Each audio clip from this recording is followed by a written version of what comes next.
안녕하세요. 태양광 발전의 모든 것 운영사입니다. 오늘은 인버터에 대해서 말씀을 드릴 겁니다. 인버터는 제가 인버터 분야에 대해서 전문가는 아닙니다. 하지만 저보다 경험이 없는 분들한테 도움이 되시고자 제가 지금까지 경험해왔던 내용들에 대해서 간단하게 정리를 해드리려고 하고요. 태양광 발전 사업을 하는데 가장 중요한 시스템은 모듈, 인버터, 접속반, 수배전반 이렇게 넘어가는 라인이 되겠죠. 고장이 난다면 사실 인버터가 제일 많습니다. 수배전반 부분에서 접속반 부분에서 고장 내역들을 체크를 못하는 경우도 많지만 가장 큰 고장 요인은 누가 뭐래도 인버터가 되겠죠.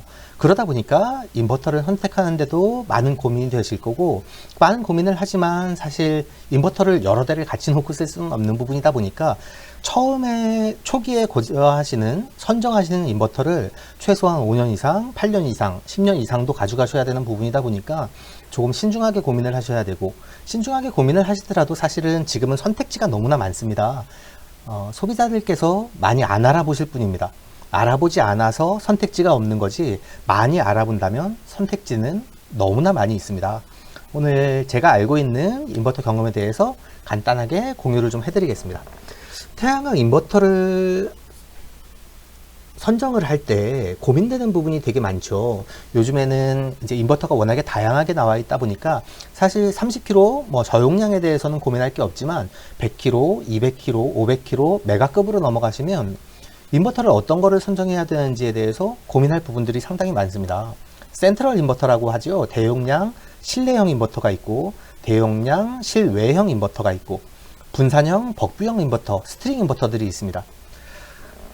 요즘에는 스트링 인버터를 조금 많이 사용하고 있는 추세입니다. 예전 같은 경우는 대용량 인버터를 더 많이 사용했었는데, 사실 대용량 인버터들이 관리하는 데 문제들이 더 많이 있습니다. 또한 가격도 다르죠. 1메가 설비 1메가짜리 대용량 인버터의 경우에 제가 지금 이 영상을 찍기 전에 지난 일주일간 제가 아는 인버터 업체를 통해서 대략적인 견적 내역들을 받아보고 최저는 아니고 제가 받을 수 있는 경쟁력 있는 가격들로 대충 정리를 해봤더니 이 정도 금액이 나왔습니다. 1메가의 경우에 6,500만원, 500kg의 경우에 3,800만원, 100kg의 경우에 920만원, 50kg의 경우에 480만원, 33kg의 경우에 380만원. 지금 주택용 3kW 인버터 같은 경우는 제가 받을 수 있는 금액이 42만원 선인데 42만원에 접속반을 포함해서 주더라고요. 그러면 접속반과 인버터를 함께 구입하는 금액이 40만원 정도다 보니까 예전에 제가 초창기에 했을 적엔 인버터 3kg짜리 하나가 400만원, 500만원 했었고요. 불과 몇 년 전까지만 해도 80만원, 100만원 이상 갔던 것들이 지금은 급격하게 떨어졌다고 볼 수가 있겠죠. 1메가와트 6,500만원 지금 가격을 얘기를 하는 업체에서 제가 5년 전에 이쪽에서 물건을 구입했을 때 500kg 가격이 6,800만원 정도였습니다. 500kg가 6,500만원까지 안 왔었는데 불과 5년 만에 가격이 반 정도 떨어졌다고 볼 수가 있고, 지금은 중국산 제품들이 워낙에 많이 들어와 있지 않습니까? 사실 중국산 제품들이라고 해서 기술력이 떨어진다라고 얘기하기는 조금 어렵습니다. 왜냐하면 국산 제품들도 분해해 보면 중국산 원재료가 들어가 있는 경우들이 상당히 많고요. 가격 경쟁력이 워낙에 높다 보니까 굳이 중국산 제품을 나쁘다라고 할 수도 없고, 저는 사실 가급적이면 국산 제품들을 많이 사용하자는 취지를 가지고 있지만 중국산 제품들을 가지고 와서 껍데기만 국산 제품으로 끼우고 국산 제품이라고 한 상태에서 가격이 20% 이상 차이가 난다면 그것도 경쟁력 있는 결과라고 생각하지 않습니다. 제가 수많은 인버터를 사용해 보다가 저도 이제 좋아하는 업체가 있고 안 좋아하는 업체들이 있겠죠. 국내 제품이라는 이름 하에 경쟁력이나 기술력이 그렇게 좋지 않으면서도 가격은 상당히 비싼 곳들이 많습니다. 많이 판매한 곳과 제품의 실력이 우수성이 높은 곳은 다릅니다. 지금 수입산 스트링 인버터 같은 경우는 10년 무상보증을 해주는 데들도 있습니다. 10년 무상보증을 하면 10년 동안 거의 1:1 교체가 됩니다. 대용량 인버터를 가지고 들어왔을 때 100kW짜리 센트럴 인버터를 사용을 하는데 고장이 나면 기술자들이 모든 부품을 가지고 올 수가 없다 보니까 현장에 들어와서 점검을 하고 다시 부품 조달을 해서 교체를 해야 됩니다.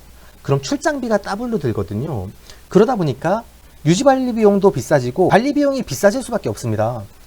그런 걸 예방을 하고자 스트링 인버터를 사용을 하는 거고, 스트링 인버터를 사용하게 되면 바로 1:1 교체를 하거나 아니면 외장은 내비둔 상태에서 부품 내부에 대해서 교체를 할 수가 있다 보니까 가격적인 경우에도 상당히 이점을 가질 수가 있고 인버터 유지 관리하는데도 상당히 메리트를 가질 수 있습니다. 단지 적은 스트링 인버터들을 사용을 하는 것들이 이렇게 대용량 집중형 인버터보다 가격이 조금 더 비쌉니다.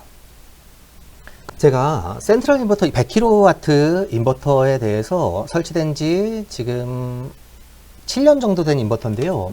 인버터 고장이 나서 AS를 한번 받았습니다. AS 요청을 했더니 6월 14일 날 66만 원의 교체 수리비가 들었고요. 7월 9일 날 한 달도 안 지나서 105만 원의 교체 수리비가 들었습니다. 당연히 여기에는 관리비와 기업이윤, 경비가 들어갔는데 이런 부분들이 분산형 인버터 같은 경우는 이렇게 발생을 할 필요가 없겠죠. 그냥 1대1 부품들을 가지고 와서 현장에서 수리를 할 수가 있다 보니까요. 인버터도 많이 이제 소형화가 되고 있는 추세인데요. 50kW 인버터가 이렇게 50kW, 50kW에서 100kW 인버터를 사용하던 게 조금 더 작아져서 이렇게 작은 인버터가 사용이 됐고 지금은 이게 벽부형 인버터로 사용이 됩니다. 예전에 저희가 초창기에 사용하던 인버터들 같은 경우는 크기도 컸지만 무게도 무거워서 장비를 사용하지 않으면 교체를 할 수가 없었습니다. 그런데 지금 같은 경우는 50kW 인버터도 간단하게 벽부형으로 사용을 하다 보니까 간단하게 설비를 할 수가 있고요. 또 이렇게 건물형으로 사용을 할 때는 환기도 많이 중요합니다. 이게 실내형이었다 보니까 환기도 잘 해줘야 되고 환기에 따른 열이 너무 올라가면 열다운이 될 수가 있다 보니까 관리 포인트에도 문제가 있었겠죠. 지금 외부형에 대해서 사용을 하는 것들은 이런 거에 대해서 조금 더 안전하게 사용할 수가 있고 외장형으로 관리가 되고 있다 보니까 크게 이제 뭐 열다운이라든가 고민하실 부분들이 없고 또 센트럴 인버터 같은 경우는 손해 전기 요금도 많이 듭니다. 지금 뭐 500kW 2메가짜리 발전소에 500kW 4개를 설비를 하게 되면 팀 운전을 하게 됐었는데요. 2개만 발전량이 반밖에 안 나오면 2개만 가동을 하고 2개는 쉬었다가 발전량이 일정 수간 이상 넘어가면 2개도 같이 사용하는 센트럴 인버터에서도 기술력의 차이가 많이 납니다. 이런 경우들도 있었고 그 이후에 대용량 인버터들을 만들지 못하다 보니까 PCS 팩 타입으로 만들었습니다. 700kW 인버터를 만들면 100kW짜리 인버터 PCS 팩을 7개를 넣어서 700kW 인버터를 만들었던 거죠. 여기에 이 인버터를 유지관리 하는데 발생했던 문제들이 있는데요. 이게 이제 뭐 특정사의 PCS 팩 타입 인버터인데 이렇게 하나, 둘, 셋, 넷, 다여, 7 해서 뭐 700kW를 만들고 10개를 해서 뭐 1메가를 만들고 이런 타입이었는데 이게 인버터 모니터링 상에서 발전량이 나오는 것들은 체크를 합니다. 그런데 PCS 팩 하나하나가 나간 거에 대해서는 모니터링 상으로 체크를 못하는 경우들이 있었습니다. 그렇게 된다면 문제가 있겠죠. 당연히 인버터가 내부에서도 운전을 잘 하고 활용이 되어야 하는데 내부에 있는 팩들이 나간 거에 대해서는 체크를 못하고 전체 큰 물줄기에 대해서는 확인을 하지만 내부에 대해서 확인을 못하는 것들, 이런 것들은 문제가 좀 됐었다고 생각이 되고요. 요즘에 또 스트링 인버터를 사용을 하다 보니까 접속반이 필요 없는 타입들이 많습니다. 접속반이 필요 없으면 이렇게 스트링이 5개 채널, 6개 채널, 4개 채널, 뭐 3개 채널씩 들어가는데요. 각 채널별 전압값들이 모니터링상 아니면 인버터상에 표시가 되는데 이 부분에 대해서도 정확한 체킹이 되지 않으면 2년, 3년, 4년, 5년 동안 관리를 제대로 못하고 그냥 지나치고 넘어가는 경우들이 있다 보니까 당연히 전기공사에서도 전기공사 부분에 대해서도 확인이 돼야 되겠지만 인버터를 어떻게 관리할 건지 어떻게 유지보수를 할 건지에 대해서도 매우 중요한 요소라고 생각이 됩니다. 인버터 판매하는 업체들의 경우에 고장 대응 능력이 매우 중요한 부분이라 모든 업체들이 우리 회사는 AS가 좋습니다라고 얘기를 하지만 사실 모든 회사가 그렇게 좋지는 않습니다. 그리고 사람이 하는 일이다 보니까 어느 곳 하나 특별히 빼어난 곳이 없고 태양광 사업 같은 경우는 전국구로 활용을 하다 보니까 사실은 진입성이 좋은 데들도 있고 뭐 대리점제를 통해서 대리점에서 AS를 하는 데들도 많이 있다 보니까 어떤 인버터를 활용을 하시는지에 따라서 대응력은 사실 차이가 많이 날 수밖에 없죠. 그런 AS 대응 능력을 보려면 차라리 집중형보다는 센트럴보다는 스트링 인버터를 사용하시는 게 조금 더 나은 선택이 아닌가 라고 생각이 되고요. 기술 개발에 따른 가격 하락이 하락과 함께 소형화가 엄청나게 급격히 되고 있습니다. 아까 50kW 인버터가 어떻게 작아지는지를 보여드렸는데요. LCD TV 가격 떨어지는 거 생각하시면 됩니다. LCD LED TV 초창기에는 수백만 원 호가하던 제품들이 지금은 뭐 몇십만 원까지 떨어져 있지 않습니까? 인버터도 마찬가지입니다. 가격들이 급격하게 내려오고 있고 앞으로 5년, 10년이 지나서 그리드 페리티에 도달을 하면 지금 보일러 가게에 있는 것처럼 시내 어디든 인버터 가게에 들어가서 저 50kW짜리 인버터 고장났는데 하나만 갖다 주세요 해서 누구든지 구입을 할 수 있고 제품 판매점에서 손쉽게 와서 교체를 할 수 있는 시장들이 될 겁니다. 그러다 보면 지금 무상 보증 5년 또는 7년, 10년 받는 제품들일 경우에 앞으로는 고장이 나서 5년, 10년이 지나면 1대1 교체를 하는 게 더 저렴할 수도 있다라고 봅니다.